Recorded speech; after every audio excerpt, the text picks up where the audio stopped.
Leadership isn't theory, it's practice. Welcome to The Standard, the podcast where leadership, wellness, and excellence come together to help you grow into the leader you're meant to be.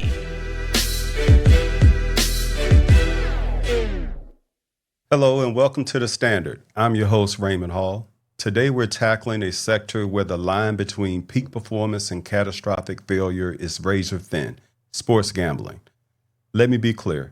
The economic upside is undeniable. We're seeing billions in tax revenue fueling state budgets and massive job creation across the tech and sports sectors.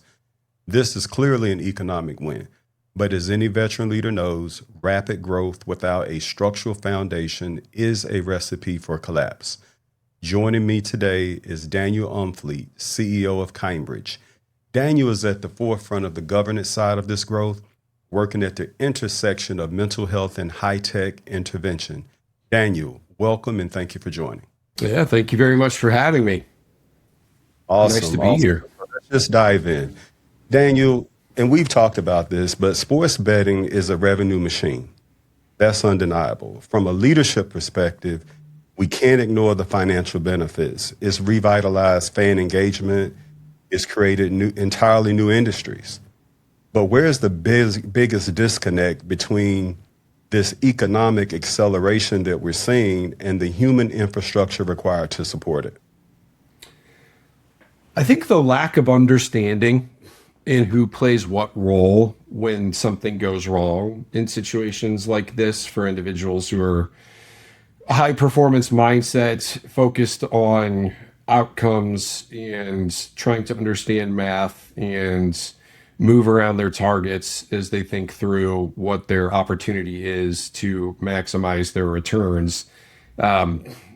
Ultimately, when things start to spin out of control for individuals, there needs to be a bit of a safety net for the person to get access to the right kind of resources that help them understand what is happening to them psychologically, what is happening to them chemically, and how to create a balance that actually makes sense so that they don't end up messing with a lot of social determinants of health that help them really maintain a lifestyle that they're used to, if that makes sense. Yeah. The biggest piece that I've seen develop over the last couple of years as sports betting has rolled out and gotten more and more popular, the disconnect is that the health system is not really ready for what this means and what this looks like. As we look, we're care providers, right? And so as we look through social determinant of health markers, we see financial distress starting to really impact things like food security and things like rent and mortgage payments and keeping a roof over your head and things like this, right? And those are usually pretty strong indicators that there's an imbalance for a person. And when you go to the community and you have conversations with healthcare leaders, this is something that is beginning to be on their radar, but they're struggling with what to do with it and how to address it. And I think that that's a key component that has to be in place in order for the stability of each of the verticals to really hum symbiotically, if that makes sense.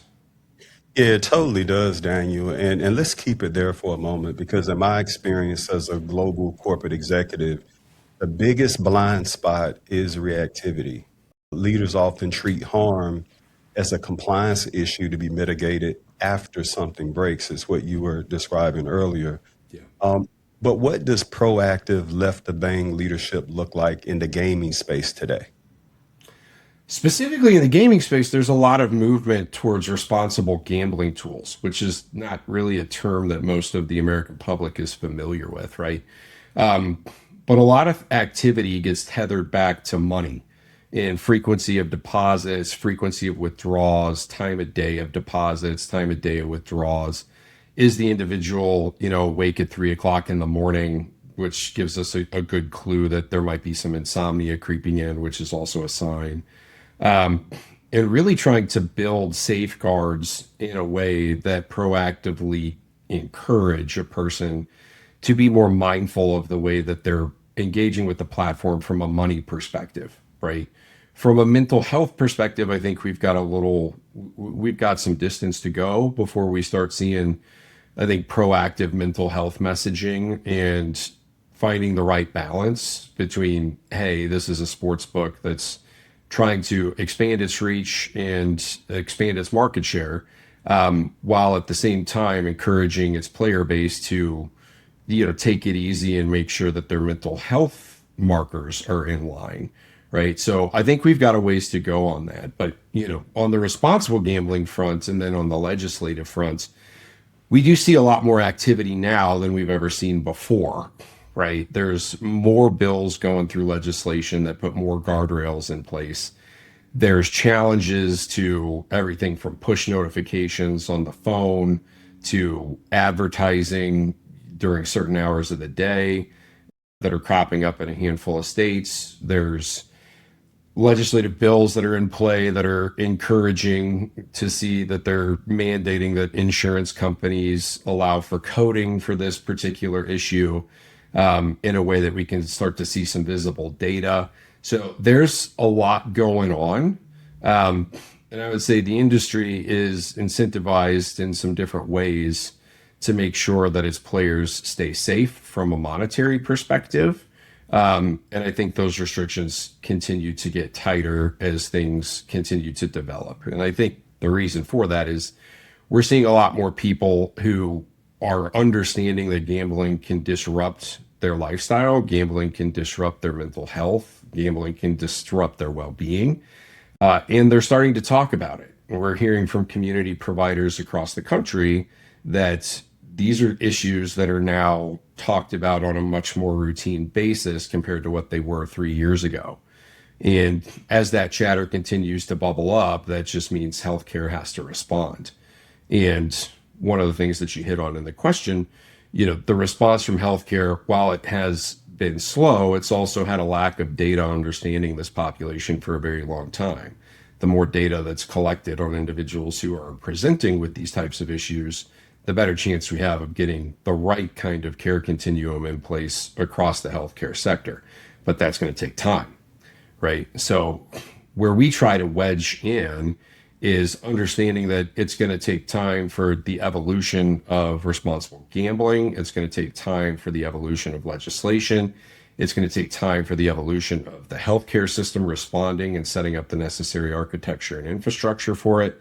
And so we want to be here now as those problems start to bubble up and everybody's trying to basically work the strategy and work the plan, if that makes sense. Yeah, it sure does. And those are great insights. I want to stay on the topic of data for a second, because you started to go down a path that I think is critically important. When you look at successful corporations, they all tend to have a common theme resonating through in terms of leadership philosophy, and they'll say we're data driven. And so they understand what they need to track, and they understand how they need to use the data and the reporting that are provided to them. Today, organizations, due to the benefit of enhanced technology, they have more data than ever. For example, in logistics, we use data to spot a supply chain break before it happens, which goes back to the proactive nature of what you were describing earlier. For the companies, though, that are listening, what do you believe are the specific behavioral signals that, those leading indicators in betting patterns or platform engagement that tell us an individual is moving from high performance fun to destructive risk? And how do we use that data ethically without breaking the trust of the consumer? There's a very wide net that you need to cast when you're looking at data related to these types of problems. I think the most important thing for like employer groups, for example, is to really take a look at absenteeism rates, really take a look at downstream mental health psychiatry rates, look at what the increase looks like over a period of time, and then listen to your workforce and what they're talking about on their breaks, right? I think this is a very interesting topic, right? I was at a school district about 2 months ago talking about these types of issues. And they had reached out and asked if we could have a conversation. So I went and visited them. And one of the very first things that they asked me to do was to actually just go to the teacher's lounge and hang out in the teacher's lounge for like an hour, right? And so I did, and it was actually eye-opening. You know, you have all of these teachers that are hanging out in the lounge, their faces are buried in their phone, and a huge amount of the conversation that the men teachers were having was what bets that they were placing on the games that they were placing bets on. And they kind of pulled me out after about an hour or so, and they were like, that's what I'm talking about, right? Like, this is basically what our culture has become here, is everybody's face is buried in a phone. In any of the conversations that you do hear cropping up, oftentimes they are talking about what it is that they're placing bets on, and what they're asking for insights on what others are placing bets on. And then I went to visit a union group in the same city, right? And the conversation was the same. They said their breaks have turned into nothing but people talking about betting on ping pong at 3:00 in the morning, talking about what the spread is on the games, who they're taking, what some of the prop bets, which are just individual bets on players and how they're going to perform. And they talked a lot about bathroom breaks extending extensively to the point where guys are disappearing for 20 minutes at a time, and come to find they're basically looking through what's going on and what they can possibly place a bet on, right? So there are a lot of signals and symptoms that you can see inside of the workforce if you look for it. I think we kind of there's a duality here. There's a mindset of like, this isn't a problem because I'm still getting the work done, versus this is becoming a problem because I'm recognizing that cost is going up for project delivery, right? So there's a couple of different ways that you can kind of see it inside of the workforce that make it easier to spot, right? And from a family perspective, a lot of times what you see is isolation. You see someone disappearing for long periods of time, extended usage of the phone. You get much more heightened tempers with a much more short wick on those tempers. Ultimately it all has to lead to a conversation as to what the activity is happening on the phone, right? From data, right? Like, there's a lot of things that we look at in the financial sector as well. We have an initiative that includes a lot of the big banks and a lot of the credit card companies, some of the social media platforms as well. And like the whole objective is to look sort of across verticals at signals and symptoms inside of each of those sort of siloed verticals that don't traditionally talk to one another, to see if we can see some patterns, right? And I think one of the most alarming things that we've stumbled on is really when you look at a lot of aggregated financial data, and you can kind of see the harm taking place, but it takes place really quickly, right? So somebody's personal finance situation can look really solid one day, and then 4 days later it can be completely wrecked, right? And so what we're trying to do is look upstream at what the 30 days and 60 days looks like on the lead up to that sort of 4-day window, to try to understand what it is that might give us signals, right? And a lot of it is a change in a financial situation. A lot of it is like loss of a job type thing, right? A lot of it is like, you can kind of see, okay, well, there was a late payment on this credit card, or there was a late payment on the mortgage, or the mortgage was skipped, right? And then all of a sudden things start to accelerate and damage happens very quickly.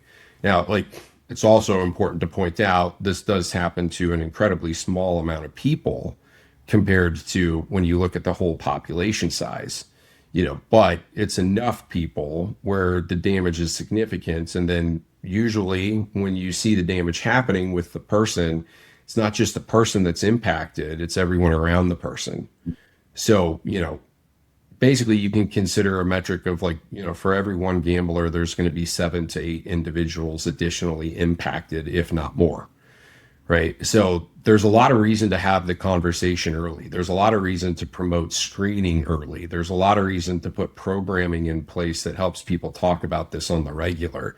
There's a lot of reason to put training in place that helps employers understand what's happening to their employee base or their member base. Right. And there's a lot of reasons to put outlets in place for people to reach out to when they need help with this, because it can happen incredibly fast. Daniel, I really love that. As you were talking, it triggered a thought for me.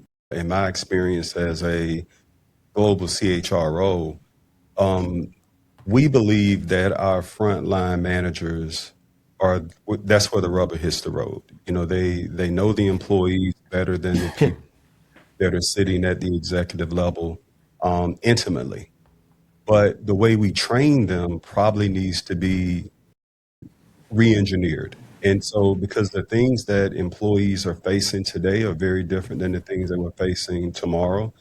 And when you talked about how to identify some of these signs, much like we did when it came to substance abuse or alcohol abuse, how to identify, some of these things so that we can be proactive in finding a solution so the person can remain gainfully employed and, they don't have that employment impact that if it was unresolved, definitely it could be that way.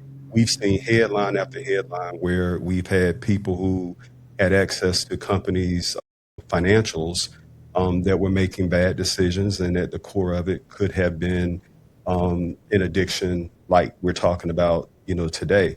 So I do think there's an opportunity for companies to both look at not only the employee assistance programs, but even their frontline manager training so that they become more aware of these things so they can be proactive, going back to your earlier points around this. Which kind of leads me to our next point around the shared ownership aspect of it. And I know I talked to you a couple of weeks ago. I was blown away. I learned a whole lot about this space that I knew nothing about before. And the conversation so far this morning has even got me, extremely excited. So I really appreciate it.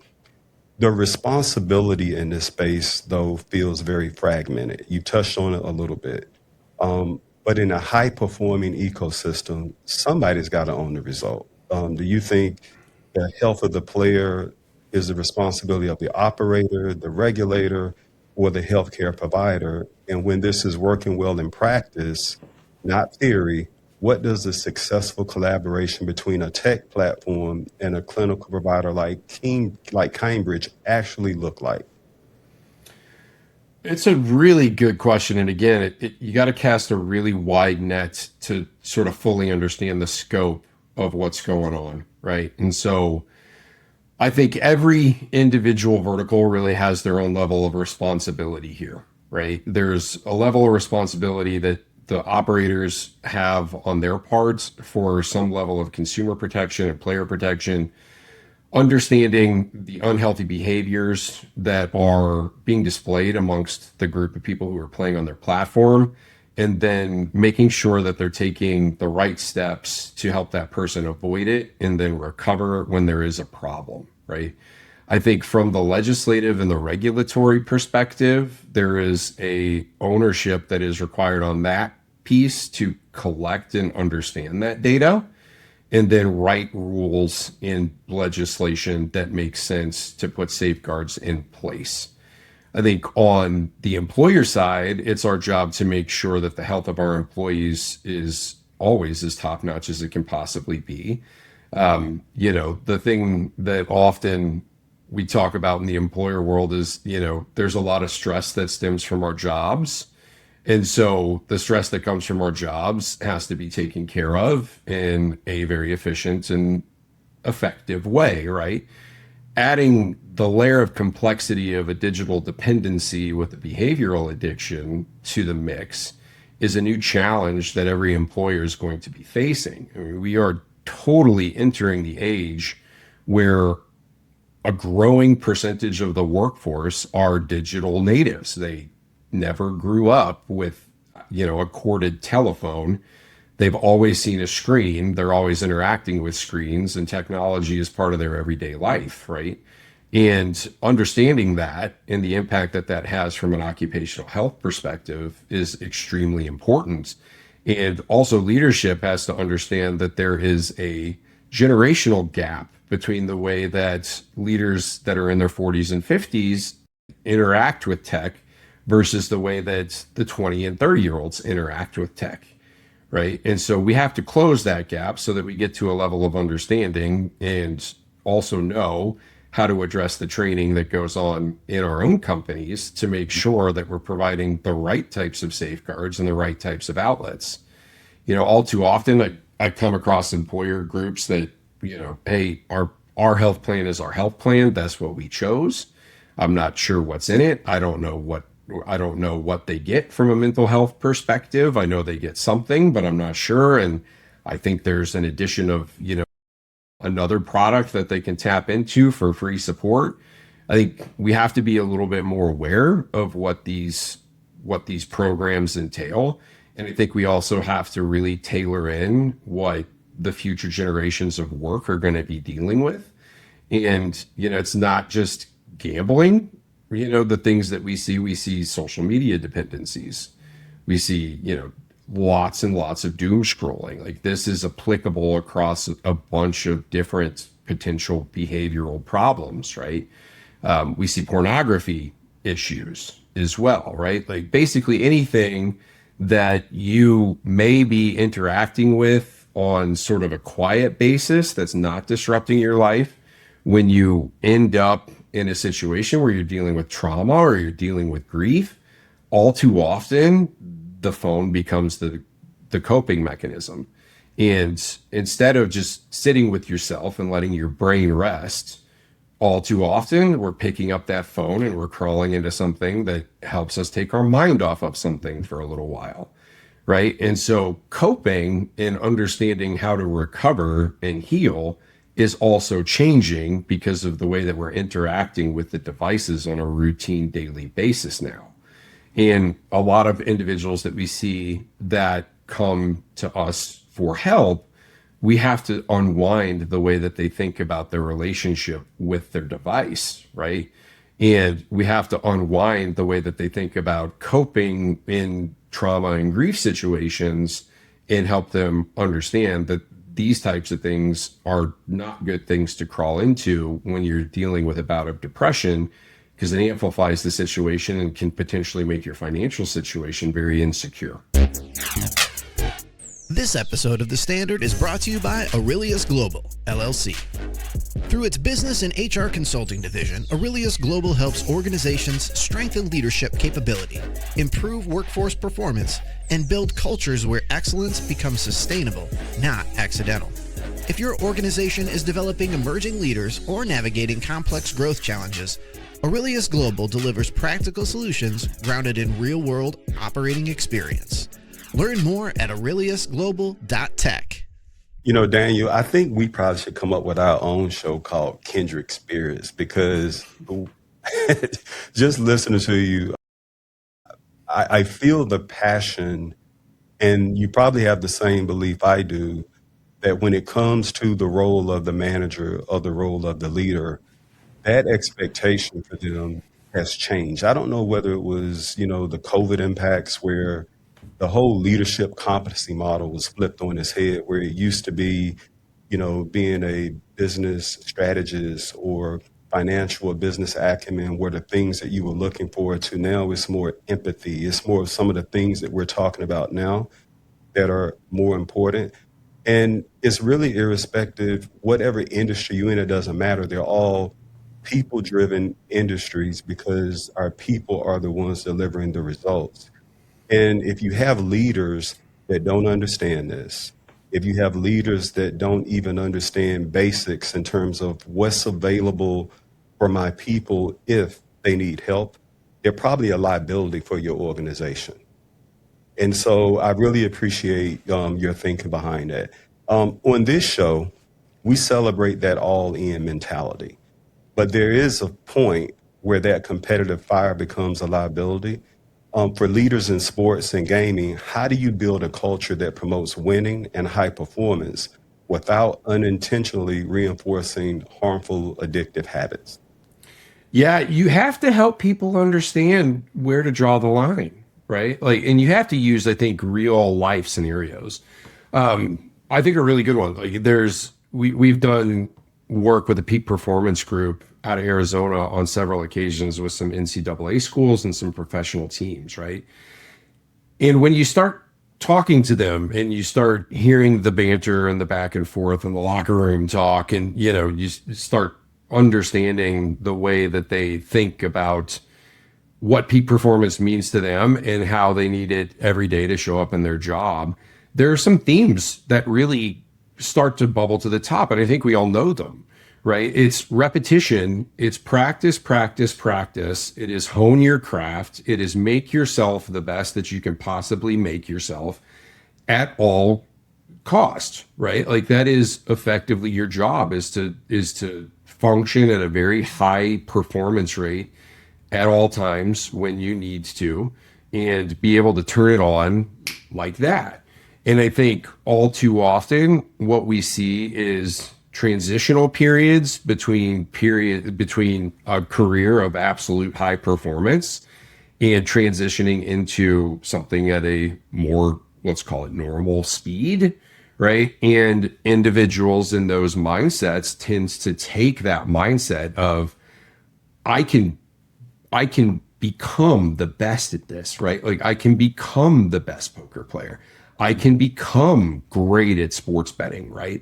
And all too often, they don't understand the math behind the games. They don't understand how these things work. And they think that they can beat the house just by continuously practicing over and over and over again. And they can't. And I think there's some statistics that we usually throw around in situations like this, where when you look at some of the most elite sports bettors in the history of sports betting that we know of, right? We're talking about a winning percentage that hovers around 55% for the best, right? So you're really talking about a little bit better odds of a coin toss if you are really, really, really clued into this, and you know a lot about math and how things move and how things work and the variables that influence the outcomes. That's not a lot of people, right? There are not a lot of people that are that invested in this to understand all of the mechanics that are moving in that direction. And all too often, you see individuals who take that mindset of peak performance into a scenario where they want to suddenly become great at some sort of gambling modality, and they end up wrecking themselves all too often very fast, right? And so I think you have to use some real life examples and really draw attention to the periods of time where, when someone is transitioning between careers into a new role, like retiring, these types of things, like, these are all vulnerable periods of time for individuals where they're looking for something else to occupy their mind, and they're looking to be great at the next thing. And this is not something to go be great at. This is something to use more as an entertainment factor, and understand that, if you're going to the tables or you're going to place that bet, this is money that you should expect to lose, right? And it should be fun, right? You really shouldn't start thinking about, this is how I'm going to make a living. This is going to become part of my budget. This is how I intend on paying for things in the future. I'm just going to keep continuously taking these risks. We're seeing a lot of emerging patterns that look very, very similar in these new prediction markets that are spinning up, right? And new risk that's being put on the table as product, like being able to bet on whether the weather is going to hit 63 degrees today, right? Or how many times somebody is going to say a word in a speech, these types of things, right? There's a lot of these variables that are just straight up outside of your control. And, this is not a category of something that you want to be super risky with and use as a wealth building strategy. I think we have to educate leaders on the front line, and I think we have to educate employees as well, around, where do you draw the line? Like, what are the categories that you apply that mindset to from a peak performance perspective on a day-to-day basis that makes sense for you to perform at a high level versus taking that mindset into a category where it could potentially be catastrophic very quickly. And the only way to do that is to talk, right? And to educate time and time again and just continuously reinforce it. Yeah, no, that's true. Daniel, we often hear that gambling tax revenue, is a public good. Those tax dollars used for building schools and roads and highways, and other services that constituents benefit from. But a percentage of that win, I believe, must be reinvested back into the human element to make the model sustainable. Based on your experience, what specific policy models or incentive structures have you seen where tax revenue is meaningfully channeled into the mental health infrastructure? There's a couple of pretty positive examples of things that work, right? But there's not a lot, right? So the state of Ohio has got some pretty solid infrastructure around this. The state of Massachusetts has got some pretty solid infrastructure around this. The state of Florida is building some pretty solid infrastructure around this, and the state of Colorado is building some pretty solid infrastructure around this.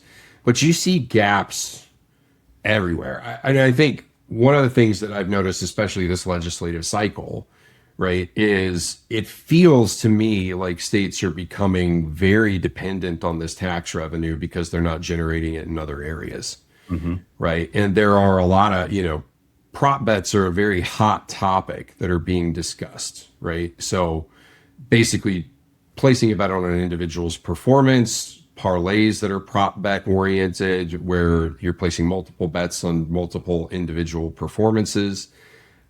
Those tend to be more tricky with less wins for individuals and generate more tax revenue for the state, if that makes sense, right?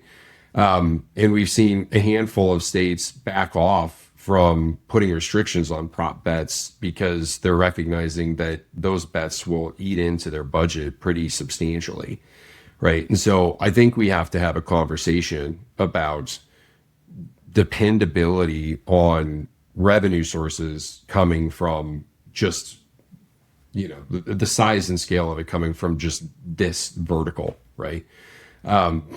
And so I think, again, there is a lot of work to do on all fronts in order to help understand what the correct balance needs to look like from a policy perspective on this and a product perspective on this. And it's going to take time. Like we saw this across Europe for years. And before we started Kindbridge here in the US, I was doing work in Europe on these types of issues, right? And we're seeing the same patterns develop over here that were developed over there. We're seeing similar product emerge over here that was emerging over there, right? And so there's a lot of lessons learned. And the fact that this is handled on a state-by-state basis from a protection perspective means you're going to end up with a lot of different models. And the fact that it's taxed different on a state-by-state basis, you're going to end up with a lot of different tax revenues coming from it.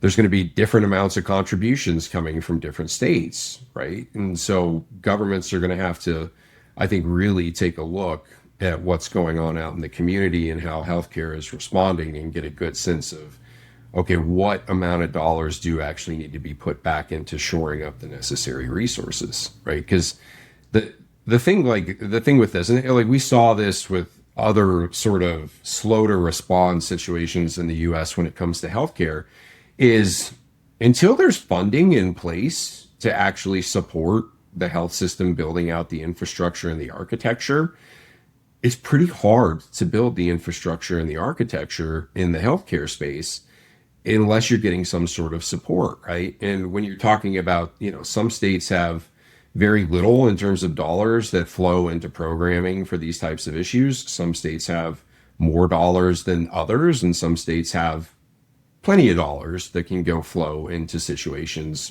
like this where you need to build and invest in the infrastructure. So it's going to evolve. it's going to evolve really, quite honestly, I think for like the next 10 years. I think this conversation is going to be ongoing for quite a while. I think we'll see some states set precedents, and I think we'll see some states follow.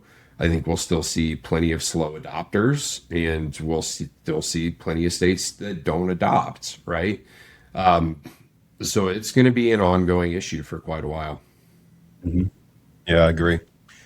Daniel, so let's zoom out. There are a number of CEOs that are actually, on this call, that are leading high growth, high risk industries, whether we're talking gaming, AI, or finance. What do you believe their ultimate responsibility is when it comes to anticipating the second order effects, of their product? Is if there is one tangible move a leader could take tomorrow to move their organization from being reactive to truly proactive, what is it? You got to get in front of them and have the conversation, right? I think in situations where there's a second order effect with a lot of these products, which we're starting to really actually kind of capture the second order effects at a larger magnitude, I think the conversation needs to move directly to the front lines on individuals, particularly that are interacting with the customers who are reporting the harm, right? And I think that this is a very fine point to make, right? Is in high risk environments where the product is being adopted at such a fast pace, and customer service is the one that is typically having to go and work directly with the disgruntled customer or the distressed customer, it is extremely important that the front line who is managing that process of working with the person understands how to address that person, meet them where they are, have a solid conversation with them about what is going on, and then route them to the right resources where they can find the right level of help, right? I think that is extremely important. All too often, and I say this, I say this with the best of intentions for everyone who's listening, who has customer service agents that are dealing with individuals that are dissatisfied with your product in one way, shape, or form, or they have been bitten by your product in one way, shape, or form, right? Like, those customer service agents pay the price of having to be on the front lines and take those calls day in and day out. And from what we see in several high risk, high exposure categories, that is probably the place where you are experiencing a large amount of churn, which means you're spending more money on recruiting, you're spending more money on training on a regular basis. And a very simple solution is arming that person with the right type of talk track and style of speaking to help the individual that's on the other end of the line or on the other end of the email or on the other end of the chat really understand how to guide that person in a way that is going to be extremely meaningful towards resources that help to de-escalate the situation, right? Like, you start there and you branch out and you educate across your workforce, you're going to win, right? Like, your employees are going to be satisfied and appreciate the fact that you're acknowledging these things and helping the employee base understand how to deal with them in real time when they see them, right? And I think that's extremely important for all of the leaders who are listening in as a takeaway in situations where you are in a high exposure, high risk environment. That's awesome, Daniel, and I'm sure that the leaders listening in really appreciate your voice on this issue. The other question I have for you, and this is my final question, is more around, we understand the economic opportunity around sports betting is still in growth mode. There's a lot of growth there to be captured in terms of economic growth.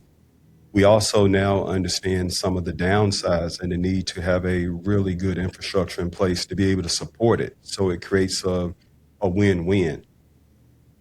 If I'm an organization, tell us more about Kindbridge and the work that you're leading what type of services you provide, how people can engage with you, and some of the things you can do on all fronts to help these organizations create that win-win we talked about. Absolutely. Kindbridge, we do a lot of work in this space from a combination, at its core, right? It is a digital first provider group that stretches across the country where individuals who have issues related to their gambling, gaming, pornography, social media, addictive shopping, all have access to resources who are trained and qualified to help the individual get onto a care plan, execute the care plan successfully, and recover, right? So that's at its core, right? We engage with different groups in different ways, right? So with employers, we run employee bolt-on programs to your EAP, right? So we will come in and we will do some education for you alongside of you with your workforce, usually on either a quarterly basis or a biannual basis, where we give the opportunity to talk to licensed clinicians that deal with these types of issues on the front lines every single day, who can walk you through scenarios and let your group ask questions and bounce some ideas off of them for the things that they're seeing firsthand. This ends up creating a usage spike of individuals who are exercising the benefit. Everybody in the employee group gets access to us. There's a 6-session style program that we run for individuals with these types of issues that need to be addressed. And they can come in and talk to us at any point in time, and we can help them calibrate and get back on the right track, right? For customer service agents specifically in high risk, high exposure environments, we are a lot more hands-on, right? So we will come in and work with your customer service agents on a regular basis. We will run webinars on a monthly basis where individuals can show up and use it a bit like group support to talk through some of the things that they're seeing and have a clinician respond, go through specific topics like resiliency building, skills building, coping, these types of things to help them understand how to protect themselves in these situations as well. And then we allow the employee to have access to us in either a texting format or a call format anytime that they need us around the clock, where they're dealing with a distressed player or they're dealing with a heightened situation that needs de-escalation. We can step in and we can assist, right? And then, the reality is in some cases, the employer is making sure that the customer has a bit of a wraparound service so that they get access to us to talk to us on a semi-regular basis, and then we'll leverage their insurance plan, right? We run trainings pretty consistently on clinical workforce development. So we've developed 30 and 60-hour training modules that help clinicians really understand this issue at a deeper level. And this really works well in states that have massive treatment deserts and really low access to care in rural areas. So we're not printing new clinicians at any ridiculous rate. It's staying pretty steady, and we have treatment gaps everywhere, right? And so tooling up clinicians out in the community with these types of with this type of toolkit really helps make more sense, considering we're not going to close the gap anytime soon on the number of treatment providers to meet the demand that's out there for these things, right? Individuals really have access to us through, if anybody out here that's listening, we are integrated into Cigna's EAP, Aetna's EAP, and Optum's EAP, right? So we are immediately a resource for your employee pool if you carry any one of those and have coverage through any one of those providers, right? And it doesn't matter where you are. We're everywhere, and we're connected into all states, right? So if you have any one of those providers, all you would need to do is reach out and talk to us, and we can send you some things to circulate amongst your clinic or your employee pool. And if you want us to come do some training, we can come do some training as well, right? So there are a lot of different ways. I mean, there is a front door right through the website for individuals who need to find us. I think it's important to actually draw attention to the fact that the individuals who tend to find us coming through the website are people who are aware that there is a problem with a loved one, right? We are also for the affected others, right? And I think that that's really important to note. You don't have to be the person with the problem to come talk to us. The affected others are affected in a lot of different ways. And they also need support as they're trying to navigate what this looks like and how to address it in their households, right? And so I think that that's really important.